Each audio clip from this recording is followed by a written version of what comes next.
Swastiastu. Om Swastiastu. Selamat pagi pemirsa Bali TV, senang sekali saya Nyoman Sunaya kembali menemani Anda dalam dialog interaktif perspektif dan solusi. Dan pada pagi ini kita mengangkat topik yang cukup menarik yang terjadi ya mungkin setiap tahun, karena kita tahu bahwa pasca Lebaran ini ledakan penduduk akan terjadi begitu besar di Bali dan khususnya Kota Denpasar. Dan untuk topik kita pagi ini adalah antisipasi dampak sosial ledakan penduduk. Dan untuk membahas topik ini kita sudah menghadirkan 3 narasumber. Dan langsung saja saya perkenalkan. Yang pertama ada Bapak Insinyur Nyoman Gede Narendra. Beliau adalah Kepala Dinas Kependudukan dan Pencatatan Sipil Kota Denpasar. Swastiastu, Pak Narendra. Di samping Pak Narendra ada Bapak Ida Bagus Bima Putra yang keseharian adalah sebagai Kepala Desa Kesiman Kertelangu. Nanti beliau akan banyak sekali bercerita bagaimana kependudukan di level terbawah, kondisinya, kemudian permasalahannya apa yang dihadapi, begitu Pak Bimo. Swastiastu Pak Bimo. Swastiastu. Dan di paling pojok sudah tidak asing lagi bagi kita sering ajak ngobrol-ngobrol tentang kependudukan ekonomi.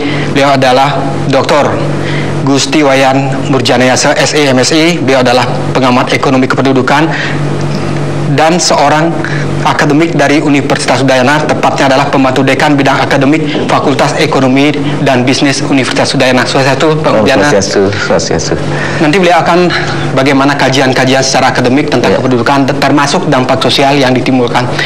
Baik pemirsa Bali TV, sebagai pertanyaan awal yang akan mengawali dari perbincangan kita ini, saya ke Pak Murjana. Pak Murjana, kalau boleh dikatakan sejauh ini bagaimana kondisi kependudukan dari kacamata akademik Pak Murjana? Kondisi kependudukan kita dari kacamata akademik, Bali sebenarnya lampu kuning, Pak. Lampu kuning. Lampu kuning, carrying capacity kita tinggi. Kemudian kalau kita lihat dari aspek-aspek sosial ekonomi, kesulitan mulai ada kesulitan terjadi terkait dengan kebutuhan dasar, termasuk air, listrik, pendidikan, kesehatan. Walaupun pemerintah sudah sedemikian gencar untuk menyiapkan fasilitas-fasilitas itu, tetapi selalu berkejar-kejaran dengan kebutuhan yang semakin jauh lebih cepat. Artinya dari dampak sosial ledakan penduduk ini akan jauh semakin kompleks ke depan, begitu? Ya, ke depan. Artinya kalau kita ngomong kependudukan, kita tidak bisa berpikir hari ini. Baik, ditahan sebentar. Oke. Baik, pemirsa Bali TV, kita akan kembali sesaat lagi.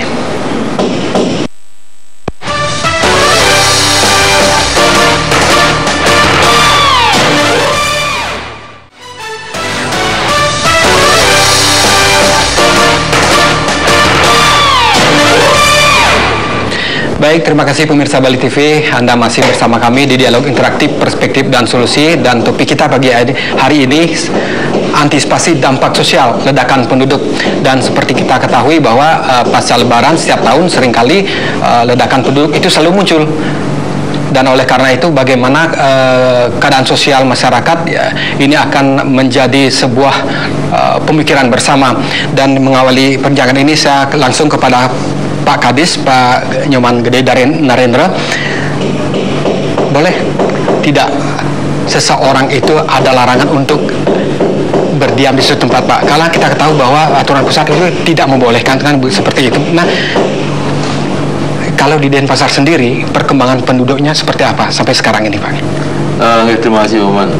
Memang perlu kami sampaikan pada untuk sampai hari ini, tadi yang tanya ke bagian yang menangani data di kantor kita sendiri, bahwa jumlah penduduk kita sekitar 711 ribuan sekian, Pak, per hari ini. Karena setiap hari itu jumlah penduduk di Denpasar itu kan ada berubah, ada yang datang, ada yang keluar dan sebagainya.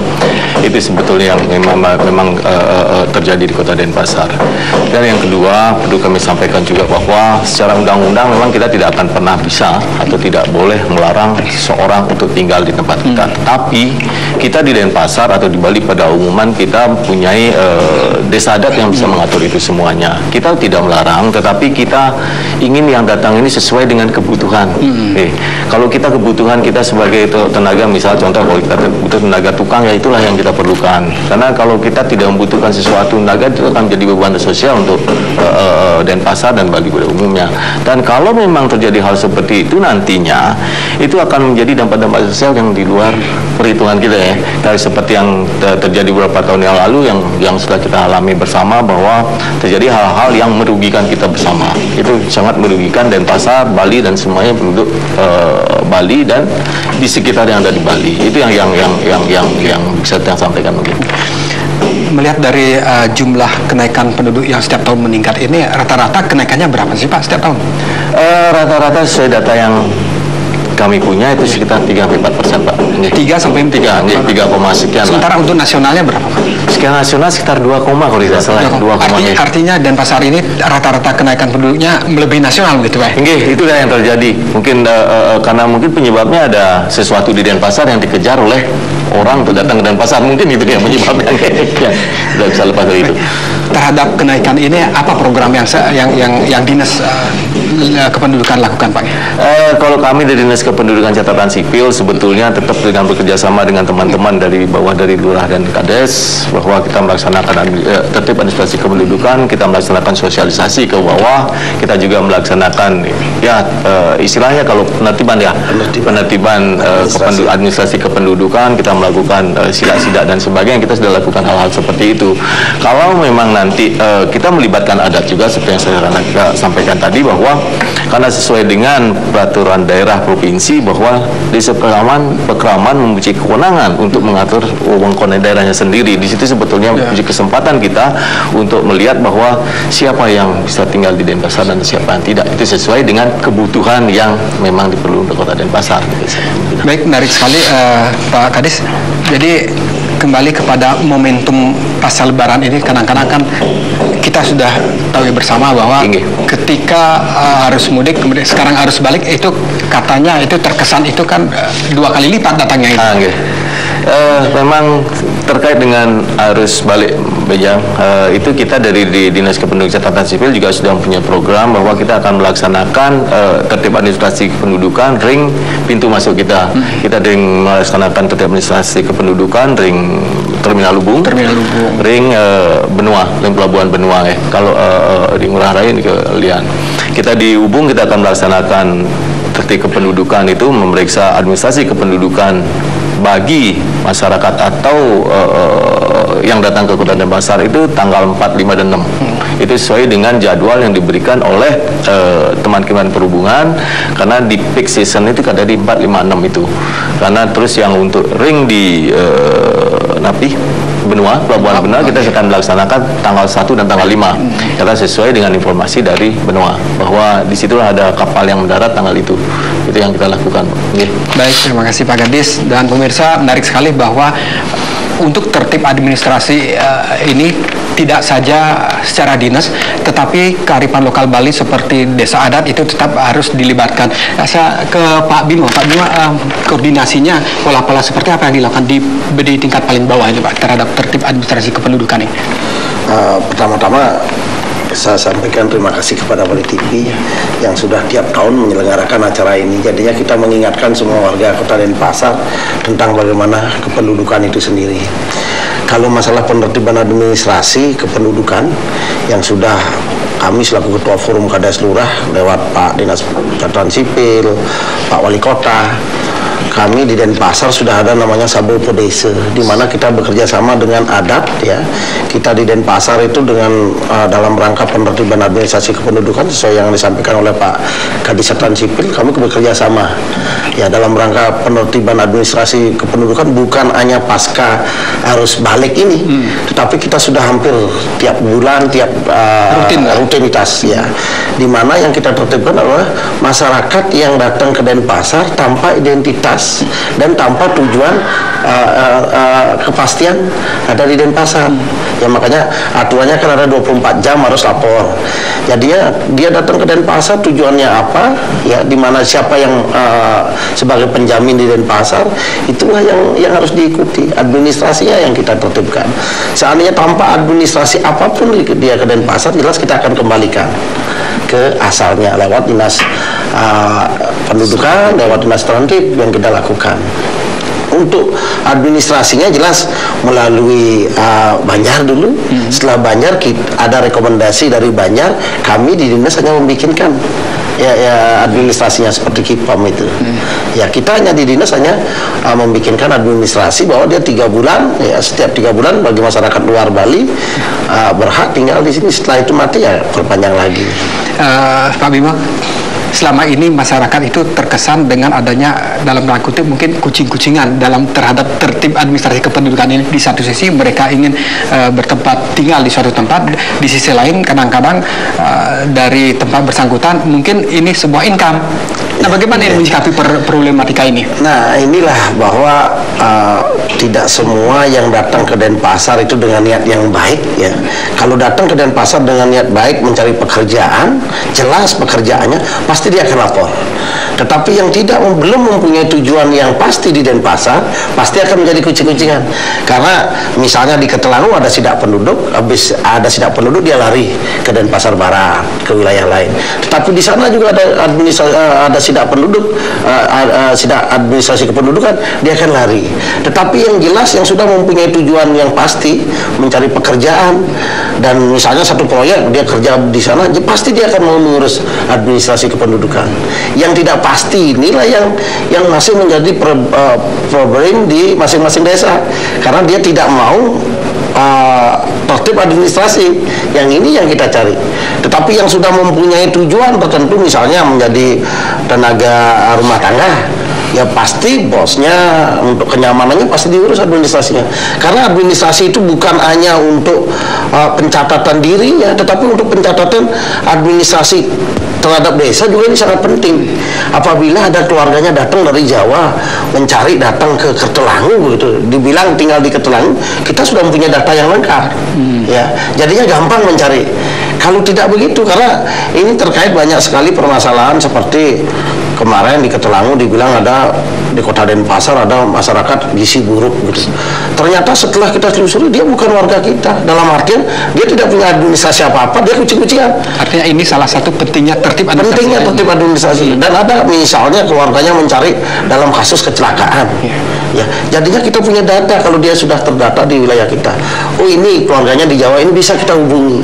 Nah ini juga kepentingan bagi yang bersangkutan, bukan hanya kepentingan kepada kita, tapi kepentingan yang bersangkutan juga. Baik, menarik sekali Pak Bima, dan saya ke Pak Murjana. Pak Murjana, ini kan ledakan penduduk yang setiap tahun, yang kadang-kadang dibilang musiman begitu. Ya. Dampak sosialnya seperti apa yang sering Pak Murjana amati begitu?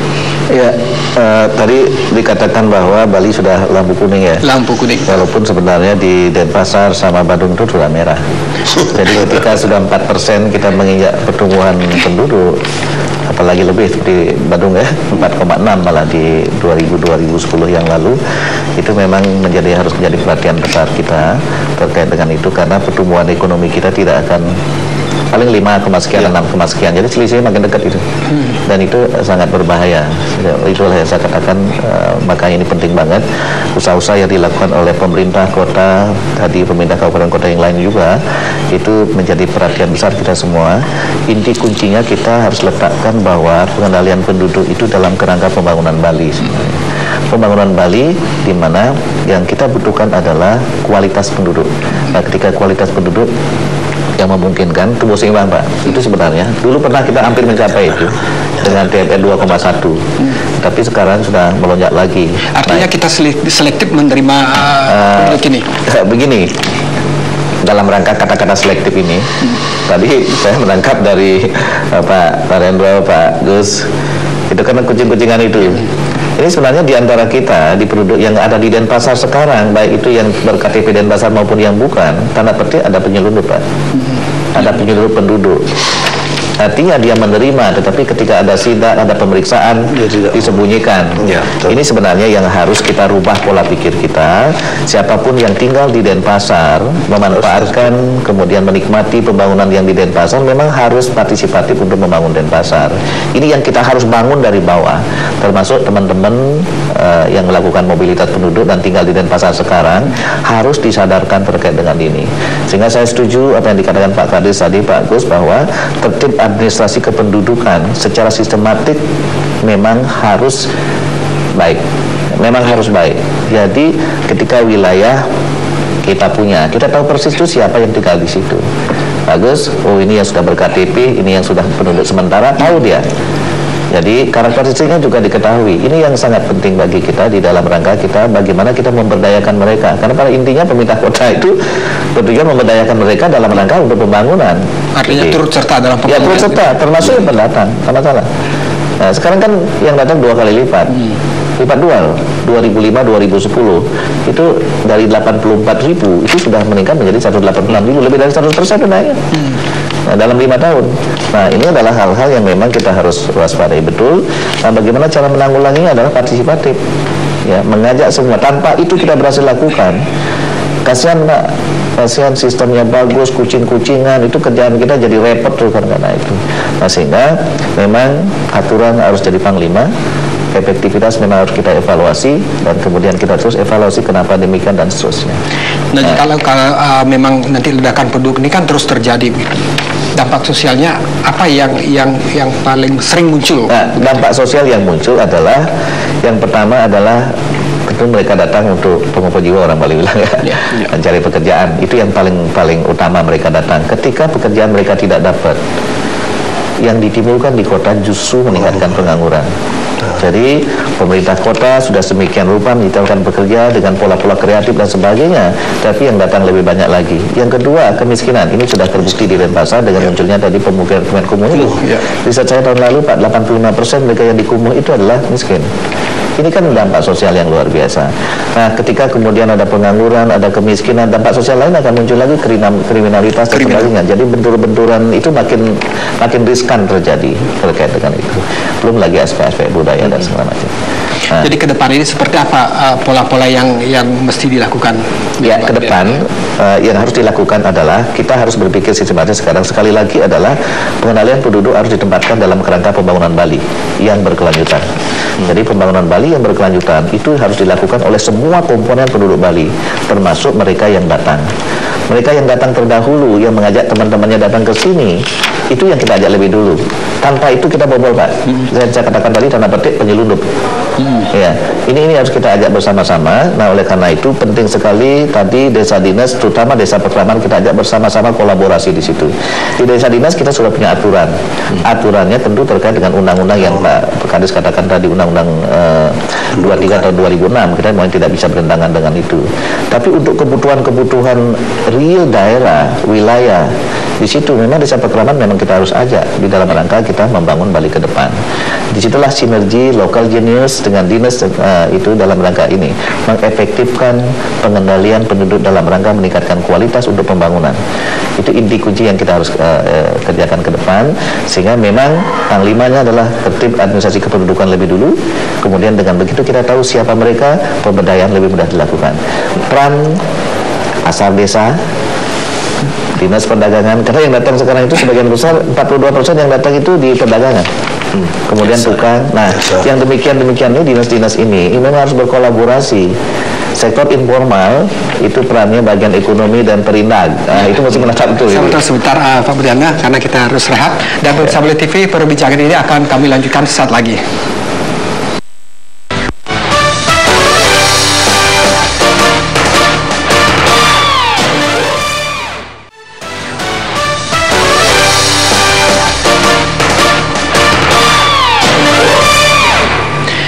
terima kasih pemirsa Bali TV, Anda masih bersama kami di Dialog Interaktif Perspektif dan Solusi dengan topik dampak sosial ledakan penduduk.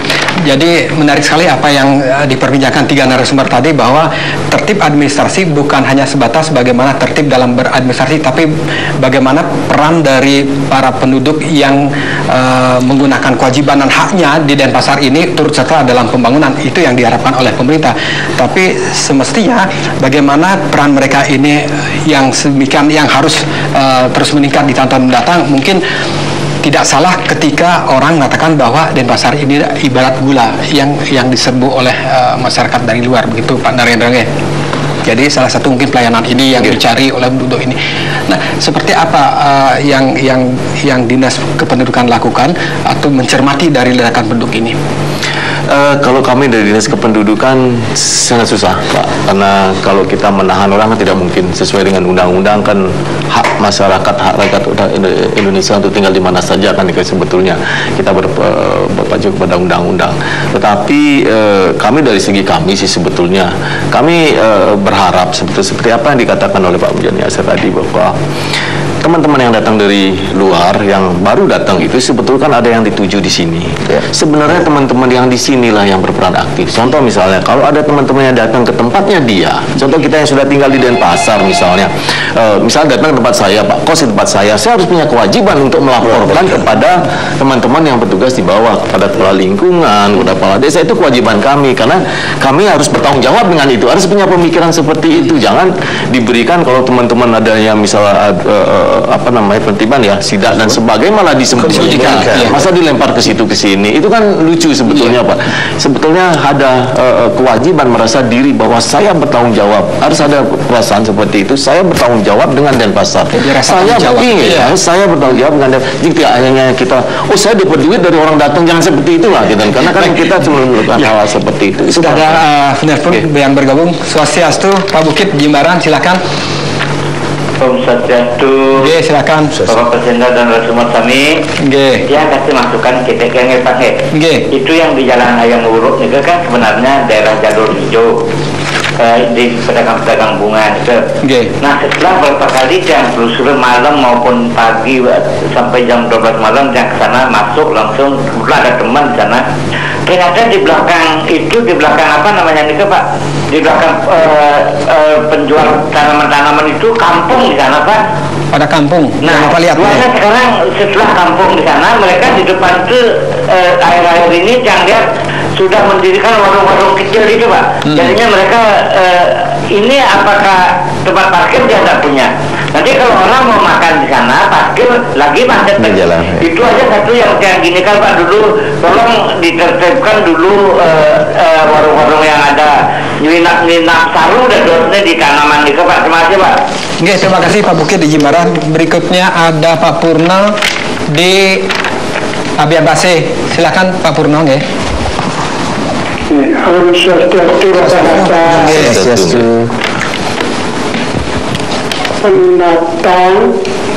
Pendatang yang tidak mempunyai keterampilan, tolong jangan diberikan datang ke Bali. Pendatang yang mempunyai keterampilan diberikan datang ke Bali. Apa sebab? Sebab penduduk Bali banyak yang pergi keluar Bali dan menetap di sana. Contoh, penduduk Bali banyak yang menetap di Sumatera sebagai transmigrasi. Demikian Pak, terima kasih Om Santi. Terima kasih Pak Putu di Tabanan. Oh, mohon maaf, tadi di Abiabase, sekarang Pak Putu ada di Tabanan. Swastiastu.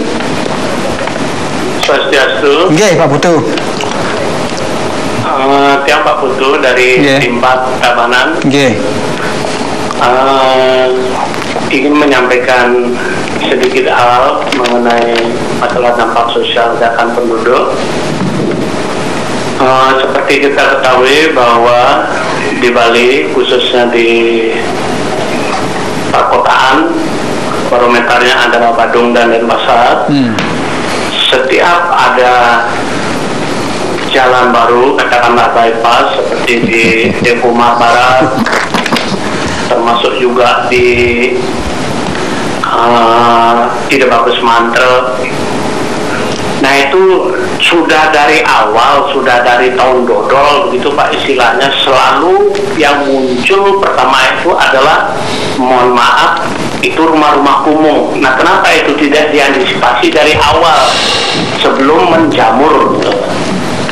Nah ini seperti dikatakan Pak Gusti tadi, bahwasanya dampaknya itu mereka kesini adalah untuk memperbaiki ekonomi mereka. Pada saat mereka gagal, nah itu tidak tertutup kemungkinan akan terjadi ya tindakan kriminal, mohon maaf, pencurian seperti yang sudah seringlah kita dengar dari berita-berita yang ada di Bali, khususnya Denpasar dan Badung, itu lebih banyak seperti pencurian, pencopetan itu dilakukan oleh penduduk non Bali, mohon maaf ya, bukannya diskriminasi begitu ya.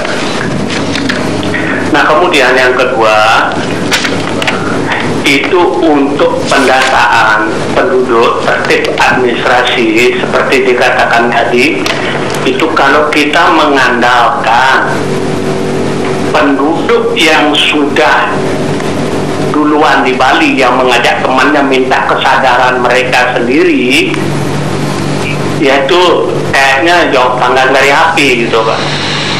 Kenapa? Mereka yang datang duluan ini sudah untuk mengurus perutnya sendiri, dalam artian konsentrasi bekerja itu sudah susah, malah mereka kadang-kadang melindungi temannya ini begitu Pak. Seperti yang mohon maaf di sekitar saya di daerah Teko Umar sudah sering dilakukan itu, katakanlah semacam sidak oleh pecalang-pecalang, oleh klien dinas. Akan tapi kalau mereka sudah ada yang melindungi atau membackup, ya semuanya itu akan menjadi sia-sia. Nah untuk mengatasi hal itu, barangkali itu tidak ada salahnya dari yang terkecil, dari yang terbawah, dari klien dinas, kepala lingkungan itu yang mendata apakah memang penduduk pendatang ini sudah ada jaminan bahwa mereka sudah bekerja secara optimal, dalam artian mereka mempunyai pekerjaan yang tetap. Baik, Pak Putu. Dari bawah, jadi kalau misalnya memohon atau berharap dari kesadaran mereka sendiri kayaknya jauh Pak. Baik Pak Putu, sudah bisa kami tangkap maksudnya. Saya ke Pak Kadis, ini ada 3, Pak Bukit, Pak Purno, dan Pak Putu. Gimana menyikapi ini Pak? Nggih, semua niki memang dari Pak Bukit yang di alam yang buruk di belakang. Niki kita harus koordinasi Pak. Niki kan terkait dengan mungkin ada pembangunan dari perumahan, rumah kumuh dan sebagainya. Mungkin kita akan sampaikan nanti ring tata ruang dan Satpol PP. Karena niki tidak guna nanti tiang untuk seperti itu. Tiang tetap melaksanakan nanti penerimaan kependudukan yang akan lakukan seperti itu untuk masalah pembangunan dan lainnya. Kita akan koordinasi dengan SKPD yang terkait. Yang Pak Purno yang tidak punya keterampilan tidak boleh datang ke Bali dan yang tidak boleh. Itu yang susah. Maka tadi yang sudah disampaikan pada awal kepada teman-teman yang mengajak temannya datang sini, colong yang datang ke sini yang ada keterampilan, yang memang dibutuhkan, yang ada di Kota Denpasar sesuai dengan kebutuhan apa yang kita perlukan kan yang kita harus sampaikan. Kalau ke melarang itu kan susah karena melarang kau tidak punya keterampilan kan susah ngomong seperti itu. Tetapi silakan datang ke Denpasar, silakan datang ke Bali, tetapi sesuai dengan kebutuhan kami. Sebetulnya kita kan itu sebetulnya kita ekstrim sebetulnya bicara seperti itu. Itulah yang terjadi Pak, yang harus kita lakukan sebetulnya. Untuk dari Pak Putu terkait dengan pendataan dari bawah. Untuk rumah kumuh sudah untuk yang dari bawah untuk penertiban dan sebagainya. Tetapi bagaimanapun Pak, kita tetap harus melibatkan orang-orang yang sudah tinggal di sini lebih dulu.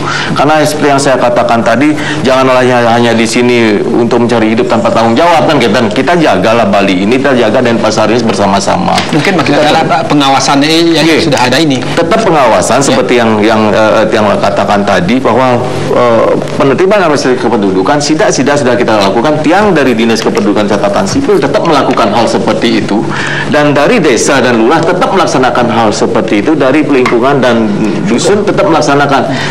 Kalau tiang melaksanakan, tiang sebagai ketua timnya, dari desa dan lingkungan tiang sebagai anggota tim ring di situ. Itu sudah kita melibatkan, dan tidak hanya dilibatkan kami saja Dinas Kependudukan, tim kami melibatkan dari kepolisian, dari TNI dan sebagainya, karena semuanya itu harus bekerja sama dan sesuai dengan fungsi kita masing-masing. Kita lupa. Gitu.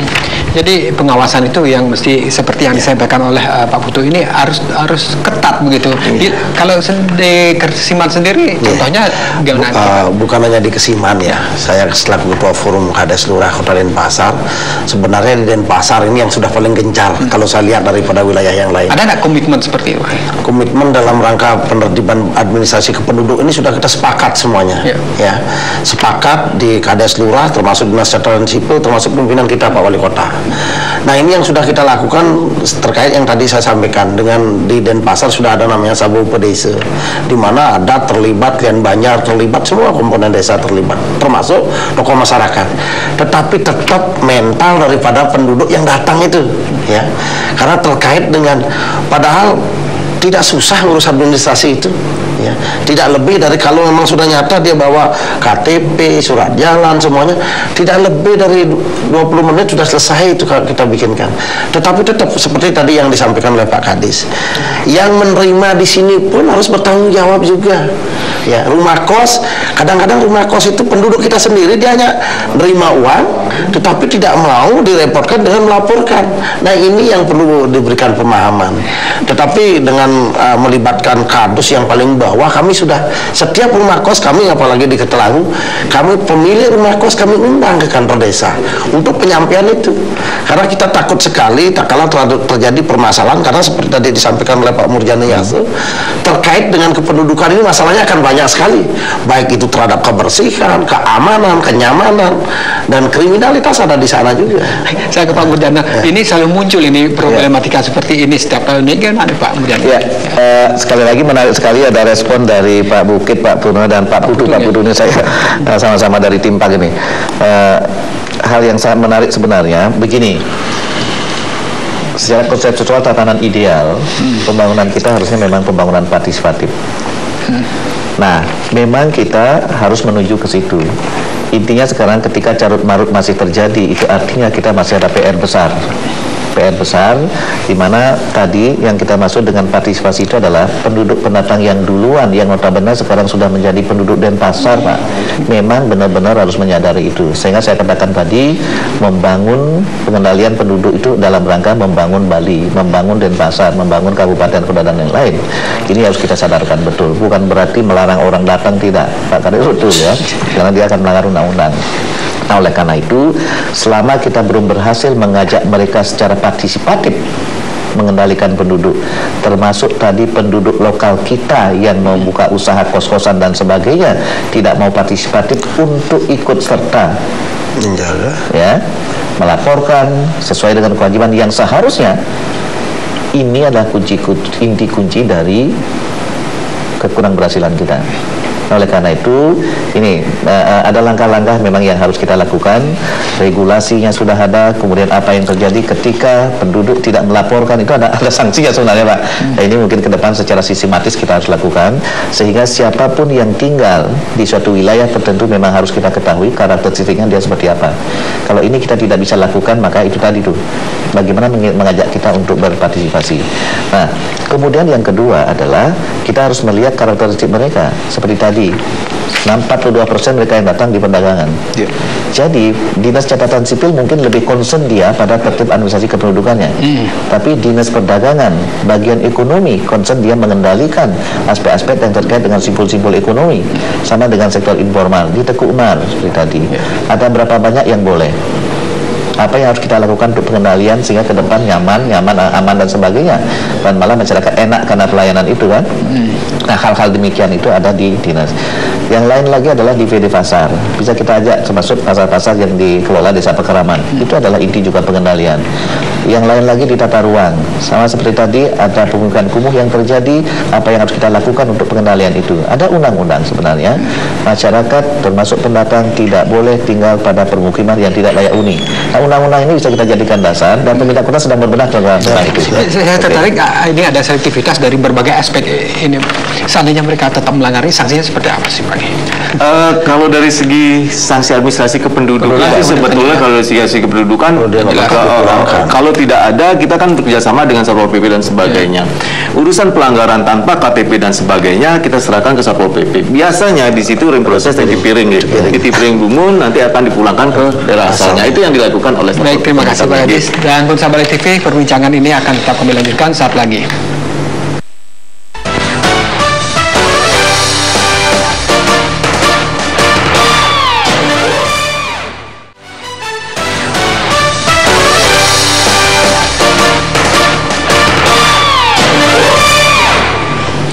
Terima kasih pemirsa Bali TV, Anda masih bersama kami dan seperti biasa kami masih mengundang partisipasi Anda untuk ikut bergabung bersama kami dalam dialog interaktif ini dengan topik antisipasi dampak sosial ledakan penduduk. Nah, jadi menarik sekali apa yang disampaikan oleh tadi salah satu yaitu Pak Murjana Yasa, bahwa yang penting sekarang adalah bagaimana pembangunan partisipatif ini, karena mau tidak mau karena mereka ini juga adalah bagian dari aset kita dalam pembangunan. Silakan Pak Murjana. Inti kunci pembangunan dalam kerangka paradigma pembangunan yang good governance itu kan ada 3. Yang pertama adalah pemerintah sebagai regulasi dan memfasilitasi, kemudian ada pihak swasta yang kita juga ajak kerjasama, dan masyarakat sendiri. Nah, masyarakat sendiri ini yang paling tahu persoalan dia gitu. Oleh karena itu perundang-undang ketika mereka masuk ke satu wilayah, mereka harus wajib melaporkan, kan begitu. Nah, kewajiban melaporkan inilah yang kita tuntut dari mereka, mengajak mereka berpartisipasi bersama-sama, dan faktor-faktor untuk faktor pengendali justru terletak di dia sebenarnya. Kita jelaskan kepada mereka aturan di sini seperti apa, hal-hal apa yang harus dia penuhi ketika mereka datang, apa yang harus mereka lakukan, dan kemudian ketika persoalan-persoalan terjadi seperti tadi, ini boleh nggak boleh harus dijelaskan. Baik, saya potong sebentar Pak Murjana. Ini sudah ada yang bergabung dari Samarinda ini, dari Kalimantan. Swastiastu Pak Murjana. Om Swastiastu. Ini yang nimbang saran nih sih. Kebetulan pembicaraan mengenai sosial ledaknya penduduk di Bali. Mungkin Pak Gusti Murjana Yasa teman yang sehingga sama-sama Pak Murjana disembung dulu kalau disemet. Ini kita yang memang saran keadaan namun di Bali ya sudah terlambat nih Ki. Mestinya punya aturan yang jelas, terutama tanah kering dan tanah basah nih Ki. Tanah basah berkaitan persawahan, persubakan. Yang mana boleh dikembangkan jadi perumahan, yang mana tidak boleh. Sampai saat sekarang ini kan belum jelas Pak. Sampai sekarang ini kita mendengung-dengungkan pertanian sudah berapa persen tanah habis untuk penduduk. Di situ pun yang tinggal sebagian besar orang luar. Seperti contohnya di Dalung, mungkin 80% orang luar Pak dari Bali. Nah, itu mesti ada aturan-aturan jelas yang jangan sampai nanti berkembang di Denpasar sampai ke Tabanan ataupun di mana-mana Pak. Sehingga pertanian perlu digalakkan dan batas-batas yang tidak boleh dijual tanah itu. Walaupun menjual kepada siapa menjualnya, kan demikian. Yang kedua mengenai tanah kering, masalah desa keramaan gitu. Perlu ada aturan yang jelas, baik yang luar, penduduk dari luar yang datang ke Bali, perlu ada gaul yang jelas Pak, sehingga bisa bersama-sama berpartisipasi dalam masyarakat dalam pembangunan, menjaga keamanan, ketenangan. Sampai sekarang ini mungkin belum ada Pak. Contohnya yang jual bakso. akhirnya kita sama-sama orang Bali berkelahi. Itu yang saya melihat sendiri. Jadi jagalah Bali ini sebagaimana adanya pariwisata, adanya karena pertanian ini. Ini perlu ada batasan-batasan penduduk demikian, Pak. Sehingga kalau saya melihat sekarang Bali ini dulunya dinyatakan bagus, agung, luhur, indah. Tetapi dengan kenyataan sikap-sikap dari penduduk kita di Bali, ya Bali belum aja beliau iri. Ini yang bergerak untuk berkembang di Bali. Nah itu mungkin demikian yang sampai. Baik, terima kasih Pak Murjana jauh-jauh dari Samarinda. Kemudian berikutnya ada Pak Agung Purnawujaya. Om Swastiastu. Om Swastiastu. Oke, Pak Agung Gianyar silakan. Jadi kalau saya dengarkan bapak-bapak yang narasumber tadi itu berbincang-bincang masalah kesadaran.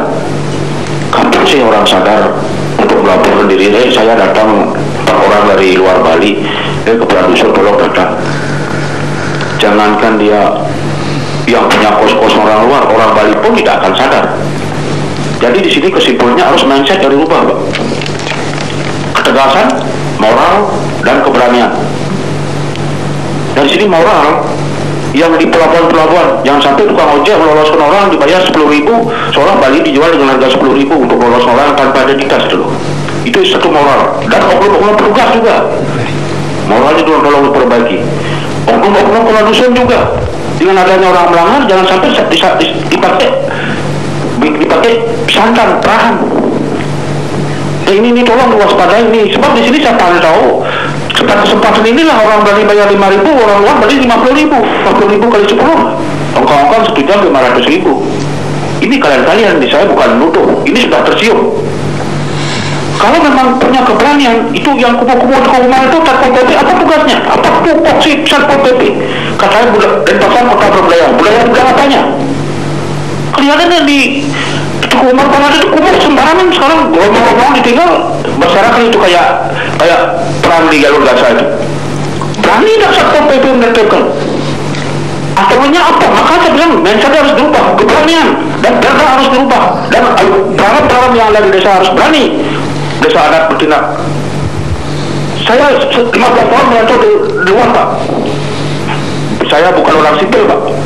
Kalau memang biar dia orang sipil, biar dia orang bersenjata, kalau tidak punya KTP, saya pernah dipulangkan, Pak, ke asrama, Pak. Nah inilah ketegasan saya puji. Karena saya merasa diri saya melanggar dan orang, meskipun saya orang bersenjata dulu, ya saya ikut dengan aturan orang. Tapi kok di sini kok belum aja di sini banyak. Bukan itu di sini keberanian, ketegasan. Sekarang lihat di Monas, Satpol PP sadar berani menindak apalagi orang-orang itu pedagang kelima itu melanggar, dia ditindak. Di sini mana ada Satpol PP berani menindak? Jangankan berani menindak, pedagang es krim di atas trotoar yang haknya berjalan kaki orang tidak menindak kok. Perlu satu jauh hayam mulu berapa trotoar di atasnya orang jual itu?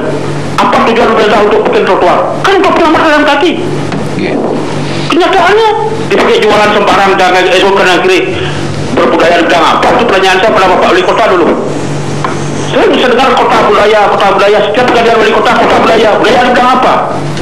Dan sudah perwisata yang pemandunya orang luar sembarangan tidak terpantau. Bos-bos yang sembarangan yang kemarin saya lihat di Kuto, alasannya dia berpindah, tidak ada yang memantau. Sebenarnya Bali punya filter enggak? Baik, rokok aja punya filter kok. Ya, baik, terima kasih Pak Agung Purnawujaya di Gianyar, terima kasih. Saya mulai dari Pak Murjana aja, dua penelpon ini. Pak ini sangat menarik, adalah memang intinya adalah pada aturan yang jelas. Jadi termasuk tadi adalah semuanya boleh nggak boleh itu. Memang kita harus punya ketegasan. Dan seperti tadi faktor pengembang memang harus dikendalikan. Untuk Pak Murjana, terima kasih nih kawan saya dulu di Semet. Pak Agung Purnawujaya, ada persyaratan penting ketika kita ingin mengajak membangun partisipasi masyarakat, Pak. Secara konseptual adalah ketegasan aturan memang, kemudian ada panutan dari para pemimpin dan penyelenggara. Ini memang harus ketegasannya ada di situ dimulai, dan kemudian bagaimana secara sistematis efektivitas aturan-aturan itu memang dievaluasi. Siapa salah, melanggar dan sebagainya memang harus ditindak. Kalau tidak, maka partisipasi tidak akan terbangun. Nah tadi ketika terjadi kesulitan-kesulitan kita membangun partisipasi mereka, kerangkering atau apa namanya itu peta umpat masih terjadi. Itu intinya adalah mereka belum ada mindset untuk berpartisipasi. Banyak faktor penyebabnya di situ. Nah, oleh karena itu ketegasan saya setuju sekali, keberanian memang harus moral, memang kita harus bangun terkait dengan itu. Termasuk jangan lupa Semeton Bali tadi.